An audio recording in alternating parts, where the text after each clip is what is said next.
नमस्कार दोस्तों, क्राइम तक में आप सबका स्वागत है। मैं हूं सुप्रतिम बैनर्जी। आज की जो कहानी है वो बहुत पुरानी नहीं बल्कि पिछले महीने की ही है और बहुत ही सनसनीखेज, बहुत ही अजीब कहानी। आइए शुरुआत करते हैं। 22 अगस्त की रात तकरीबन 11 बज रहे थे। हल्की हल्की बारिश हो रही थी और सफ़ेद रंग की एक स्कॉर्पियो गाड़ी प्रयागराज कौशाम्बी रोड पर तेज़ी से भागी चली जा रही थी। इस गाड़ी में तकरीबन 4 से 5 लोग सवार थे। एक आदमी ड्राइविंग सीट पर था, बगल में एक शख्स बैठा हुआ था और पीछे की सीट पर, जहाँ तक मेरी जानकारी है, 2 लोग थे। ये लोग पार्टी करते हुए जा रहे थे, यानी गाड़ी में ही जो है पीने पिलाने का दौर चल रहा था। पैक पर पैक बनाए जा रहे थे, हर कोई पी रहा था, यहाँ तक कि ड्राइविंग सीट पर बैठा हुआ शख्स जिसे बिल्कुल नहीं पीना चाहिए था वो भी पी रहा था। और आपको जानकर ये अजीब लगेगा, थोड़ी हैरानी होगी कि गाड़ी में जो बाकी के 3 लोग बैठे हुए थे वो खुद तो पी रहे थे, लेकिन ड्राइविंग सीट पर जो शख्स बैठा हुआ था उसे थोड़ा लार्ज पैक बना कर दे रहे थे ताकि वो ज़्यादा पिए। मन में ये सवाल आ सकता है कि ऐसा क्यों? ऐसे तो एक्सीडेंट का खतरा और ज़्यादा हो जाएगा। लेकिन जो भी लोग गाड़ी में बैठे हुए थे उनका मकसद कुछ और था। एक्सीडेंट के बारे में तो उन्होंने सोचा ही नहीं। ये गाड़ी चलती रही काफ़ी देर तक और फिर एक जगह जब सारे लोग उतरे बीच रास्ते में, तो उनमें से जो शख्स ड्राइविंग सीट पर बैठा हुआ था उसको समहाउ ये रियलाइज़ हो गया, उसको ये एहसास हो गया कि ये लोग मुझे जानबूझकर ज़्यादा शराब पिला रहे हैं। मैं अब नशे में हो रहा हूँ और मुझे नशा ज़्यादा हो रहा है। तो उसने कहा कि अब मैं घर वापस जाऊँगा। गाड़ी जो स्कॉर्पियो थी वो भी उसी की थी जो ड्राइविंग सीट पर बैठा हुआ था, जो गाड़ी चला रहा था। तो बाकी के जो 4 लोग थे वो उसके दोस्त ही थे। उन्होंने कहना शुरू किया कि अरे क्या बात कर रहे हो, सारा इंतज़ाम तो पार्टी का आगे किया हुआ है, चित्रकूट हम चल रहे हैं, पूरी प्लानिंग है, वहाँ खाने पीने का सारा इंतज़ाम है, एक दोस्त इंतज़ार कर रहा है, बुला रहा है, और तुम अभी बीच रास्ते से लौटने की बात कर रहे हो। तो उसने कहा कि नहीं, मुझे नशा ज़्यादा हो रहा है, मैं चित्रकूट नहीं जाऊँगा, मैं वापस जाऊँगा। जब ये बात बाकी के इन 3 लोगों ने सुनी तो इनको लगा कि शायद प्लान थोड़ा ख़राब हो जाएगा। तो उन्होंने कहा ठीक है, एक काम करेंगे, थोड़ी देर बाद बेशक वापस चले, लेकिन अभी तो चलो। तो गाड़ी फिर से उसी रोड पर आगे बढ़ने लगी। अब थोड़ी दूर गाड़ी आगे बढ़ी ही थी कि पीछे जो 2 लोग बैठे हुए थे उसमें से एक शख्स ने एक लोहे के रॉड जैसी चीज़ से पूरी ताकत से ड्राइविंग सीट पर बैठे हुए शख्स के सिर पर वार कर दिया। वार करते ही वो दर्द से बिलबिला उठा और उसने गाड़ी जो है एकाएक रोकी किसी तरह, और बगल में जो आदमी बैठा हुआ था उसने गाड़ी का स्टीयरिंग संभाल लिया किसी तरह से। अब पीछे बैठे जो लोग थे उन सारे लोगों ने पीछे से फंदा लगाया उसके गले में, और फिर उस फंदे को वो तब तक कसते रहे जब तक कि ड्राइविंग सीट पर बैठे शख्स की मौत नहीं हो गई। और इस तरह से बीच रास्ते में अंधेरे में स्कॉर्पियो के अंदर एक आदमी की हत्या कर दी गई। अब जिसकी हत्या हो चुकी थी उसकी लाश को बाकी लोगों ने पिछली सीट पर रखा और एक शख्स जो है वो लाश के साथ ही बैठा पिछली सीट पर, और बाकी के 2 लोगों में से एक ड्राइविंग सीट पर और एक एज यूजुअल बगल वाली सीट पर बैठा। इसके बाद गाड़ी फिर से जो है उसी प्रयागराज कौशाम्बी रोड पर काफ़ी देर तक, तकरीबन 1 से 1.5 घंटे तक घूमती भटकती रही, क्योंकि उन्हें ये पता नहीं था कि अब इस लाश के साथ करना क्या है। बहुत देर तक वो इस तरह से भटकते रहे और भटकते भटकते गाड़ी में जो कुछ हो रहा था उसमें एक बात ये थी कि हत्या तो हो गई, लेकिन उस आदमी का जो मर गया उसका मोबाइल फ़ोन गाड़ी में ही रखा हुआ था या पड़ा हुआ था, जो भी आप कहें। तो उस मोबाइल फ़ोन पर कत्ल करने वाले एक शख्स की नज़र गई और उसने सोचा कि इस मोबाइल फ़ोन को देखना और इसमें क्या है ये चेक करना ज़रूरी है। तो उसने फिर उस मोबाइल फ़ोन को उठाकर अनलॉक करने की कोशिश की, लेकिन आपको पता है आजकल मोबाइल फ़ोन में जो है बायोमेट्रिक लॉक होते हैं, फिंगरप्रिंट या फेस आइडेंटिटी से ही मोबाइल फ़ोन खुलते हैं। तो मोबाइल फ़ोन उसका था जिसकी मौत हो चुकी थी, अब उससे कोई पासवर्ड तो पूछा नहीं जा सकता था। ऐसे में जो लाश की उंगलियां थी हाथों की, उन उंगलियों को फिंगरप्रिंट सेंसर पर लगाया और मोबाइल फ़ोन को खोलने में वो एक शख्स जो बैठा हुआ था लाश के साथ और जो उस मोबाइल फ़ोन को देखना चाहता था कि उसमें क्या है, वो खोलने में कामयाब हो गया। इसके बाद जब उसने मोबाइल फ़ोन खोला तो उसमें कुछ ऐसी चीज़ें नज़र आई जिसे देखने के बाद लाश के साथ बैठे शख्स का गुस्सा जो है और उबाल पर आ गया, सातवें आसमान पर चला गया। आप समझिए 3 लोग जो एक हत्या को अंजाम दे चुके हैं, जाहिर है वो गुस्से में ही हैं, लेकिन हत्या कर लेने के बाद मोबाइल फ़ोन पे कुछ ऐसा दिख जाता है कि उसमें से एक कातिल का गुस्सा जो है और बढ़ जाता है। इसके बाद वो अपना आपा खो बैठता है और लाश को ही जो है वो थप्पड़ मारने लगता है। 1 2 3 4 ताबड़तोड़ थप्पड़ और बेहिसाब गालियाँ। इसके बाद वो गाड़ी में मौजूद अपने बाकी 2 साथियों से ये कहता है कि गाड़ी जो है फ़ौरन रेलवे ट्रैक के पास ले लो, मैं अब इस लाश के चीथड़े उड़ाऊंगा। ये दोस्त पूछते हैं कि भाई क्या प्लानिंग है बता। बोला नहीं प्लानिंग नहीं, ले लो रेलवे ट्रैक के पास लो। तो ये लोग फिर घूमते घुमाते, चूंकि चित्रकूट तो जाना था नहीं, वो तो एक प्लान का हिस्सा था, हो सकता है चित्रकूट चले भी जाते, लेकिन काम उनका पहले हो चुका था, कत्ल पहले ही हो चुका था। तो उन लोगों ने गाड़ी इधर उधर काफ़ी देर तक घुमाई भटकाई और फाइनली वो प्रयागराज के पास ही एक और जगह है पुरा मुफ्ती, उस पुरा मुफ्ती के पास एक बमरौली रेलवे स्टेशन है, उसके पास में रेलवे ट्रैक के पास में उन्होंने अपनी स्कॉर्पियो आधी रात को लगाई। तभी तकरीबन 11:15 बज रहे थे और गाड़ी में ये जो लाश पड़ी हुई थी, उस लाश को इन तीनों लोगों ने पकड़कर जो है वो खींचकर रेलवे ट्रैक पर ले जाकर रखा और रेलवे ट्रैक पर उस लाश को ऐसे रखा जिससे कोई गाड़ी अगर वहाँ से गुजरे तो उसके पूरे जो है टुकड़े बिखर जाए, चीथड़े उड़ जाएं और उस लाश को देखकर पहचान कर पाना मुश्किल हो। हुआ भी ऐसा, इत्तेफाक ऐसा कि वहाँ से कोई गाड़ी गुजरी भी तो राजधानी एक्सप्रेस गुजरी। डिब्रूगढ़ राजधानी रात को वहाँ से गुजरती है और जब वो ट्रेन इसी बमरौली रेलवे स्टेशन के पास से गुजरी और आउटर में जब डेड बॉडी को रेलवे ट्रैक के ऊपर रखा गया तो उसके चीथड़े उड़ाते हुए वो ट्रेन निकल गई। ट्रेन चली गई। इसके बाद ये लोग फिर से लाश के पास पहुँचे, देखा कि लाश का सिर अलग हो चुका है, हाथ अलग, पाँव अलग, लेकिन जो लाश का टोर्सो था यानी धड़ का हिस्सा था, वो हिस्सा आपको पता है कि सबसे बड़ा हिस्सा होता है, तो वो हिस्सा इतना डैमेज नहीं हुआ था या इतनी बुरी तरह से उसके टुकड़े या चीथड़े नहीं हुए थे कि उसको और काटा या डिस्टॉर्ट ना किया जा सके। तो वही शख्स जो गाड़ी में पिछली सीट पर बैठा था, जो लाश को थप्पड़ मार रहा था, जिसने लाश के फिंगरप्रिंट से उसके मोबाइल को खोलकर चेक किया था मरने वाले के, उस शख्स ने अब बाकी लोगों से ये कहा कि आओ धड़ के बाकी हिस्से को भी अभी और कटवाते हैं। इसके बाद उन लोगों ने धड़ के हिस्सों को भी रेलवे ट्रैक पर फिर से रखा। तकरीबन 2 घंटे तक ये सारे के सारे लोग उस लाश के साथ रेलवे ट्रैक के पास रहे और किस्तों में अलग अलग गाड़ियां वहाँ से गुजरती रही और अलग अलग गाड़ियों से वो उस लाश के टुकड़े करवाते रहे। इस तरह से उस लाश के चीथड़े बिखेर दिए गए और सब कुछ करने कराने के बाद ये सारे लोग वापस आ गए।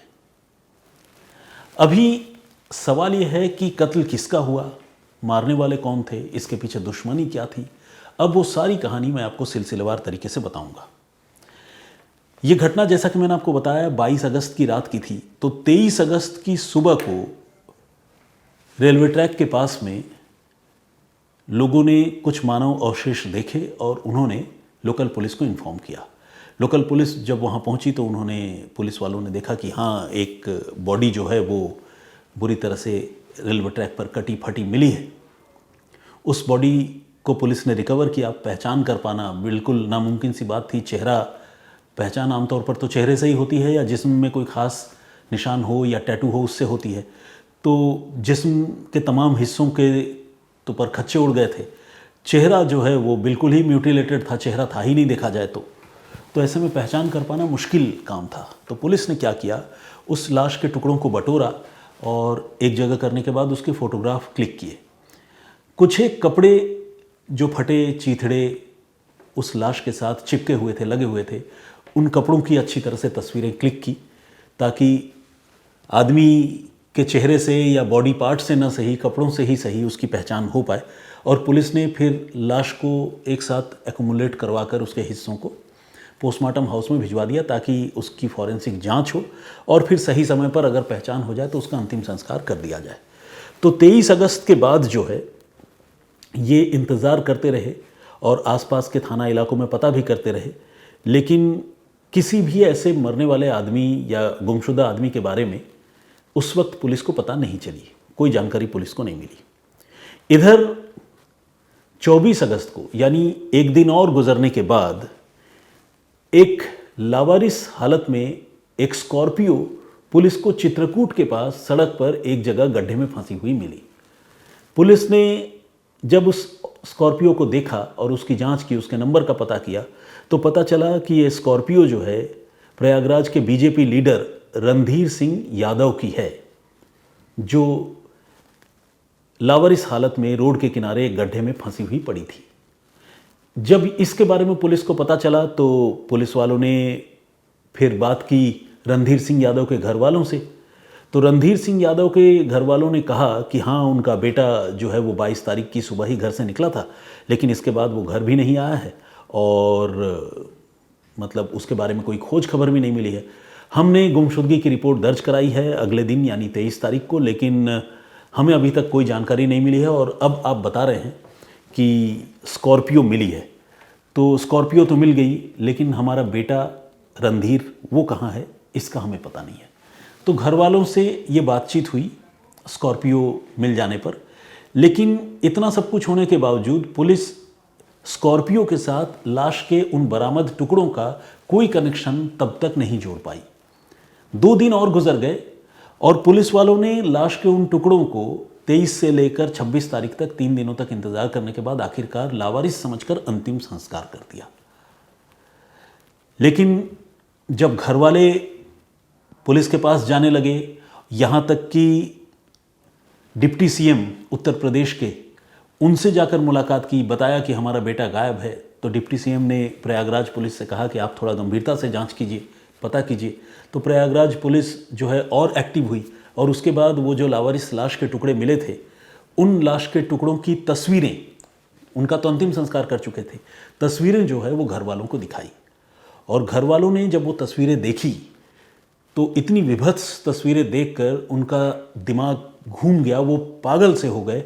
एक तो तकलीफ़, एक तो गम कि उनका बेटा, और तस्वीर देखकर जब वो समझ गए कि ये हमारे बेटे के ही जिस्म के हिस्से हैं, तो उनकी हालत पागलों जैसी हो गई। वो ज़ारों कतार रोने लग गए और सिर्फ अंडरवियर देखकर घर वालों ने ये पहचान करने में कामयाबी हासिल की कि ये लाश के टुकड़े जो है उनके बेटे रणधीर सिंह यादव के हैं। बाकी शरीर का कोई हिस्सा इंटैक्ट था ही नहीं जिससे वो पहचान पाते। कपड़ों को देखकर घर वालों ने पहचान की। अब सवाल ये था कि रणधीर सिंह यादव जो बीजेपी का नेता है, प्रयागराज का समाज सेवा करता है, सामाजिक आदमी है, उस आदमी की इतने भयानक तरीके से जिन लोगों ने भी हत्या की वो लोग कौन थे और उन्होंने ये हत्या क्यों की? रणधीर सिंह यादव आखिर ऐसे लोगों के साथ पार्टी करने के लिए कैसे तैयार हो गए जो उसका कत्ल करना चाहते थे और रणधीर सिंह यादव को इसके बारे में पता ही नहीं था? ये एक बहुत बड़ी मिस्ट्री थी और पुलिस को अब इस मिस्ट्री को सुलझाना था। तो पुलिस ने जब इस मामले की तफ्तीश शुरू की तो पुलिस को एक सीसीटीवी फुटेज मिला।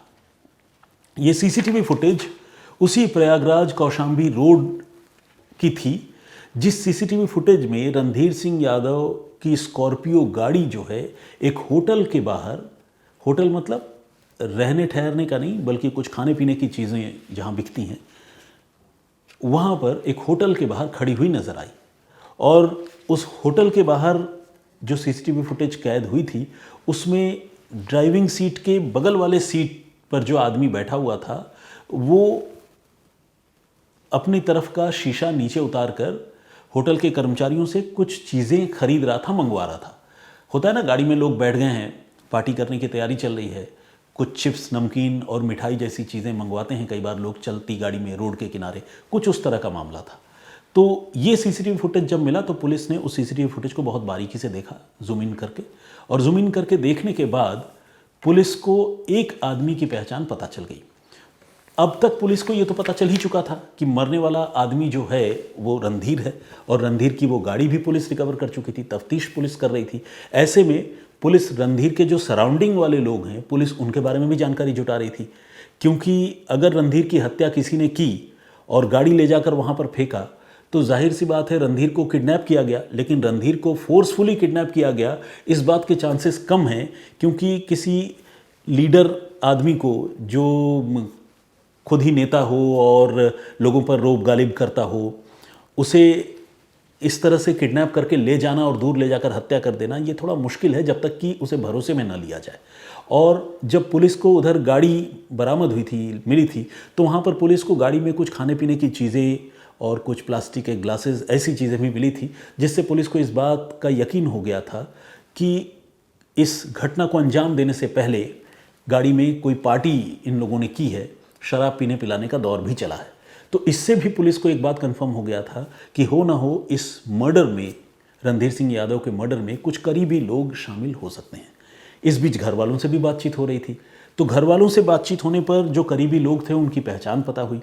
एक आदमी राम सिंह है जो PWD का एम्प्लॉय है, वो आदमी रणधीर सिंह का बहुत करीबी दोस्त था और तकरीबन रोज ही इनका मिलना जुलना होता था। इसी तरह एक डॉक्टर उदय सिंह है, डॉक्टर उदय यादव, वो भी रणधीर सिंह का बहुत करीबी दोस्त था, उसके साथ भी उठना बैठना होता था। तो घर वालों ने उसके बारे में भी पुलिस को जानकारी दी थी। कुछ एक और लोगों के बारे में भी घर वालों ने बताया था और ये कहा था कि ये लोग रोज़ ही मिलते जुलते हैं। तो ऐसे में उदय, राम सिंह, बाकी लोगों को पुलिस ढूंढ रही थी।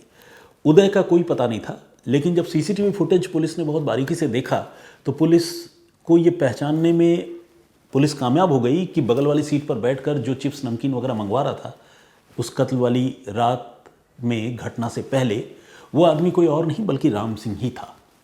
ऐसे में पुलिस ने राम सिंह को पकड़ लिया, उसे हिरासत में ले लिया और उससे अब पूछताछ शुरू की। राम सिंह ने कोई गोलमोल बात नहीं की। फौरन राम सिंह ने इस मामले में सारा सच पुलिस के सामने उगल दिया और उसने कहा कि इस हत्याकांड को उसने, उदय यादव और एक और लड़का सुजीत है, उन्होंने मिलकर स्कॉर्पियो के अंदर अंजाम दिया था और उनको सपोर्ट करने के लिए पीछे एक और गाड़ी में उदय यादव का भाई विजय, वो स्कॉर्पियो, एक और स्कॉर्पियो लेकर पीछे पीछे चल रहा था और इस पूरे घटनाक्रम को एक प्लानिंग के तहत अंजाम दिया गया था। कोई अचानक किया गया हत्याकांड ये नहीं है। अब सवाल यह है कि जो लोग इतने गहरे दोस्त हों वो किसी एक दोस्त की इस तरह से हत्या क्यों कर रहे हैं, क्यों इस तरह से हत्या की और लाश के टुकड़े टुकड़े करवा दिए। तो इसके पीछे जो कहानी थी वो बहुत ही अफसोसनाक कहानी थी और उस कहानी की शुरुआत होती है तकरीबन 8 साल पहले। 8 साल पहले रणधीर सिंह यादव जो बीजेपी का नेता था और उदय यादव जो प्रयागराज का ही रहने वाला था और एक कंपाउंडर था, लेकिन चूंकि वो लोगों का घूम घूम कर इलाज किया करता था तो लोग उसे डॉक्टर डॉक्टर बुलाया करते थे। ऐसा कई छोटे शहरों में होता है, आप लोगों ने भी देखा सुना होगा कि जो कंपाउंडर होते हैं चूंकि वो लोगों को ट्रीट कर देते हैं अपने लेवल पर छोटी मोटी बीमारियों के मामले में, तो लोग उनको भी डॉक्टर बोलने लगते हैं। तो इसी तरह से डॉक्टर उदय यादव और रणधीर सिंह यादव, इन दोनों के बीच में तकरीबन 8-10 साल पुरानी दोस्ती थी और दोनों बहुत अच्छे दोस्त थे। सब कुछ अच्छा चल रहा था, लेकिन आज से तकरीबन 3 साल पहले एक दिन उदय ने रणधीर सिंह यादव को अपने घर बुलाया।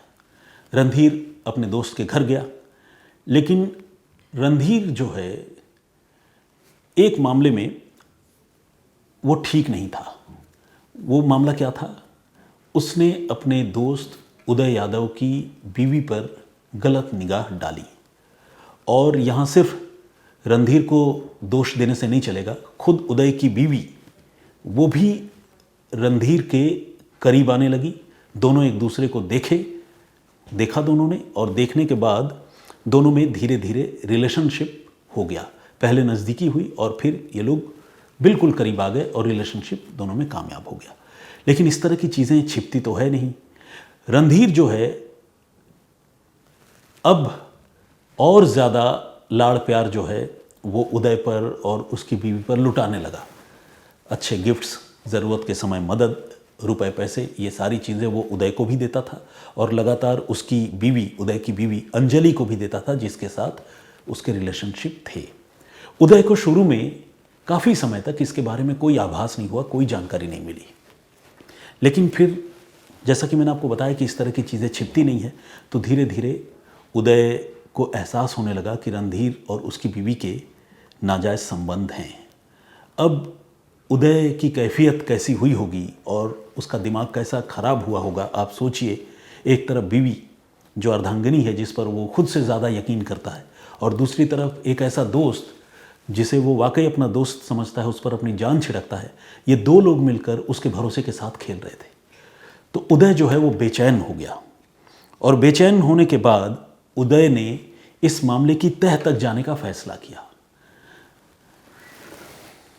तह तक जाने के लिए उसने प्लानिंग की कि वो एक बार अपनी वाइफ को लेकर और साथ में रणधीर को लेकर और उसकी फैमिली को लेकर वो घूमने जाएगा कहीं बाहर। प्रयागराज में रहते थे, तो उदय ने कहा कि देखिए, आपकी भाभी अंजलि बार बार ये कह रही है कि कहीं घूमने चलते हैं, तो मैं तो नैनीताल घूमने जाना चाहता हूँ। तो रणधीर, अगर आप भी चलना चाहें तो चलिए, भाभी बच्चों को लेकर हम लोग चलते हैं, साथ में घूमेंगे और फिर एक ट्रिप करके आएंगे। रणधीर सिंह यादव के मन में लड्डू फूटने लगा। आपको पता ही है, जब अवैध संबंधों का चक्कर होता है तो लड्डू फूटते हैं। तो लेकिन रणधीर सिंह अकेला जाना चाहता था, क्योंकि उसे भी पता था कि अगर मैं अपनी बीवी बच्चों को लेकर जाऊंगा तो मामला तो ख़राब हो जाएगा, फिर वहाँ अंजलि से मेरी मुलाकात कैसे होगी। अगर मैं अकेला जाऊंगा तो उदय को कहीं भेज दूंगा धोखे से, या उसकी बीवी से कुछ कहलवा दूंगा और हम लोग मिलेंगे। इस तरह की प्लानिंग जो है वो दिमाग में उसके चलने लगी। उसने उदय से ये कहा कि मेरी बीवी तो मायके जा रही है, क्योंकि उसकी माँ की तबीयत काफ़ी ख़राब है, लेकिन उदय भाई, अगर आप और भाभी जी जा रहे हैं, जाना चाहते हैं, तो चलिए मैं चलता हूँ, अपने पास स्कॉर्पियो भी है, कोई दिक्कत है नहीं।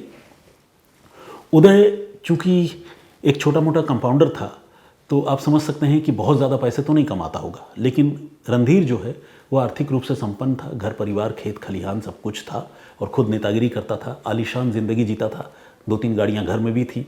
और इस तरह की चकाचौंध वाली ज़िंदगी से उदय की पत्नी अंजलि जो है वो काफ़ी इम्प्रेस्ड थी, और इसी रुपए पैसे की चकाचौंध में अंजलि जो है वो रणधीर के करीब आ गई थी। अब रणधीर ने जब उदय से कहा कि मैं तो अकेला ही चल सकता हूँ, क्योंकि आपकी भाभी अपने घर गई है, मायके गई है, तो अगर आप कहें तो हम चलते हैं। अब उदय को तो सच जानना था, उसने कहा कि ठीक है, चलिए चलते हैं। अब ये तीनों नैनीताल घूमने के लिए चले गए। हद देखिए कि अंजलि जो है उसने अपने पति उदय को ये कहते हुए इंसिस्ट किया कि तीनों लोग एक ही कमरे में रुक जाएंगे, कोई दिक्कत नहीं है, ये तो भाई जैसे हैं, और एक एक्स्ट्रा बेड लगवा लेंगे और होटल में तीनों लोग एक ही कमरे में रुक जाएंगे। ये कहकर ये लोग नैनीताल गए, और वहाँ पर तीनों जो है एक ही कमरे में रुके भी। इस बीच चूंकि उदय को सच जानना था, तो उदय मौका देखकर एक बार कमरे से बाहर भी गया, और शायद उसने कोई स्टोरी बताई होगी कि मैं कहीं दूर जा रहा हूँ या वहाँ से घूम कर आ रहा हूँ, तब तक आप लोग चाय वाय पियो, इस तरह से कहकर वो चला गया। लेकिन असल में वो गया था जासूसी करने, अपनी ही बीवी और अपने ही दोस्त की सच्चाई जानना चाहता था।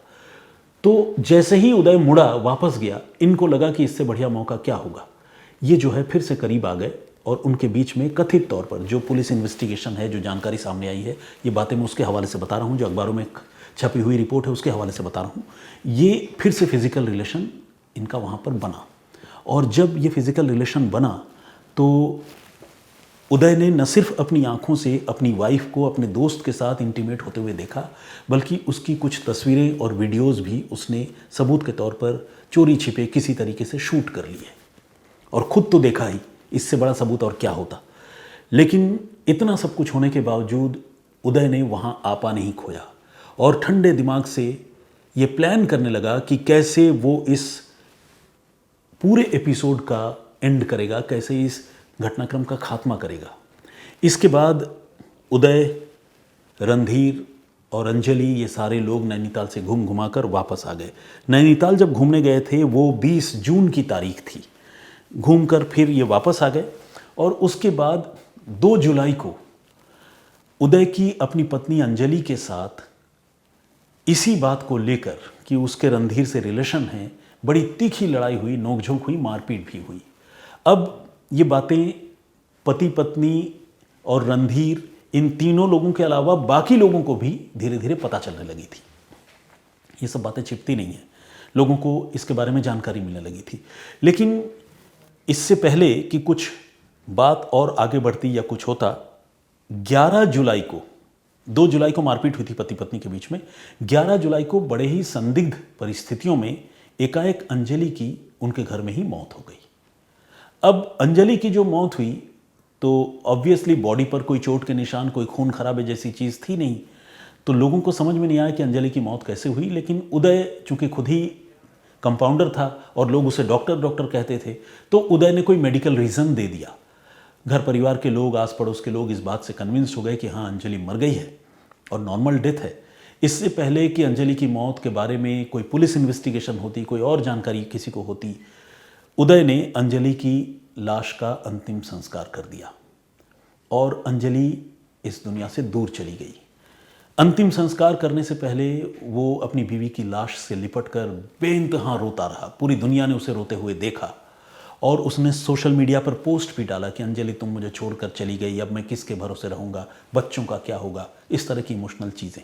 लोग उदय से हमदर्दी भी रखते थे क्योंकि उन्हें ये पता था कि उदय की बीवी अंजलि के किसी और आदमी से रिलेशन है और अब अंजलि की मौत हो गई है, उदय बिल्कुल अकेला हो गया। देखो इसके बावजूद वो अपनी बीवी को कितना चाहता था, तो उदय से लोगों की हमदर्दी भी थी।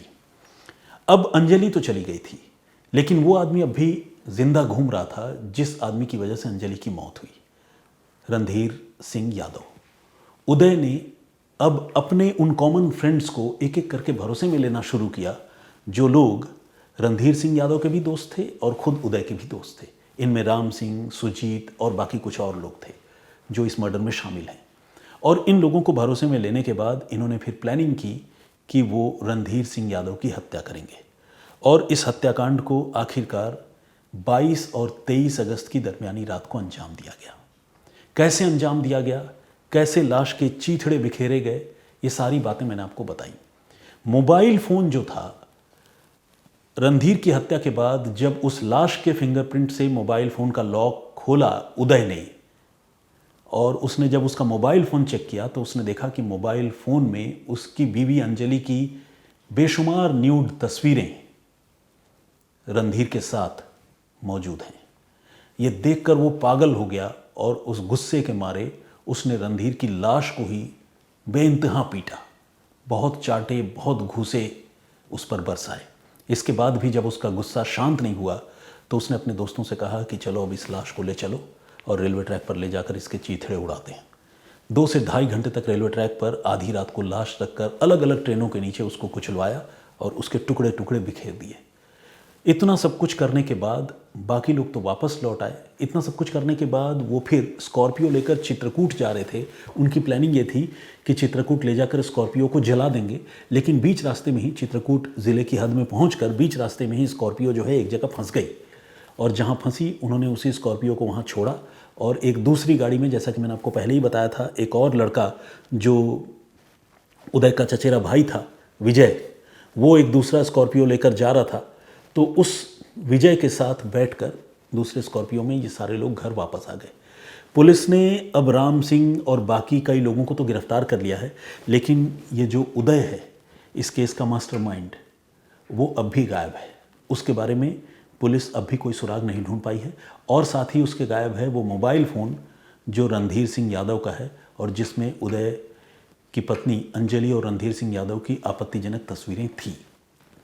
असल में जो भी कॉमन फ्रेंड्स थे, वो रणधीर के हों और उदय यादव के हों, ये सारे लोग उदय यादव के साथ मिल चुके थे।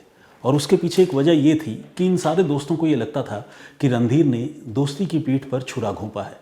अच्छे दोस्त जो उसे अपना मानता था, उसकी बीवी के साथ जो है इलिसिट रिलेशन रखे हैं और उसका शोषण किया है। ये जो है, ये बात उदय जब अपने सारे दोस्तों को बता रहा था, जिनके साथ मिलकर वो इस मर्डर को प्लान करना चाह रहा था, तो सारे लोग मेंटली इमोशनली उदय के साथ मिल चुके थे और उन सब ने मिलकर इस कत्ल को प्लान किया। यही वजह है कि एक दोस्त ने दूसरे दोस्त की हत्या की और बाकी दोस्तों ने एक दोस्त का साथ दिया अपने ही एक और दोस्त का कत्ल करने में। तो ये थी पूरी कहानी। चूँकि आज की स्टोरी पहले ही काफ़ी कॉम्प्लिकेटेड थी और लंबी हो गई है, तो मैं आप लोगों के कोई कमेंट्स और नाम पढ़ने और जवाब देने का जो सिलसिला होता है उसे आज नहीं कर रहा हूँ। लेकिन आपसे रिक्वेस्ट है कि आज की कहानी पर अपनी राय, अपने कमेंट ज़रूर दीजिएगा। कल जब मैं किसी और स्टोरी के साथ हाजिर होऊंगा तो आज की कहानी पर आपकी राय और आपके जो भी सवाल होते हैं उनकी चर्चा करूँगा। फिलहाल मुझे इजाज़त दीजिए। अपना बहुत ख्याल रखिए, सुरक्षित रहिए। जय हिंद, जय भारत।